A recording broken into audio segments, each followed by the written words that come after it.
ప్రపంచంలో ఇది సాధ్యం, ఇది అసాధ్యం అనేది ఏదీ ఉండదు. కాలమాన పరిస్థితుల ప్రకారం మార్పులు చకచకా జరిగిపోతుంటాయి. ఇందులో ఒకటి వేగం, ఒకటి స్లో, అంతకు మించి మరేమీ ఉండదు. ఆహ్, స ఏది మనకిప్పుడు ఇవాళ ఇంటర్నెట్ వాడుతున్నాం ఇంతగా అంటే కేబుల్స్ వేసి సముద్రం అడుగు నుంచి కేబుల్స్ వేసుకుంటూ రావడం వల్లనే కదా! అట్లాగే వాటికి ప్రాబ్లమ్ వచ్చినప్పుడు మరో కొత్త తరహా వ్యవస్థలు ఏర్పాటు చేసుకుంటూ ఉండటం వల్లే కదా! ఇప్పుడు శాటిలైట్స్ ద్వారా కూడా ప్లాన్ చేసుకుంటున్నటువంటి రోజులు గదా!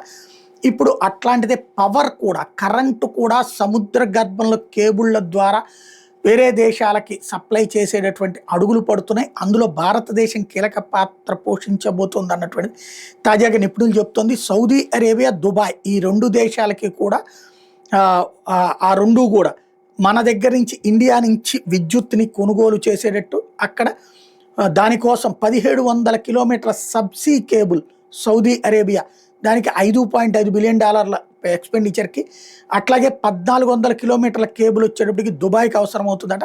దానికి $5.1 బిలియన్ ఖర్చుకి రెడీ అవుతున్నారు అన్నటువంటిది తాజాగా చెప్తున్న లెక్కలు.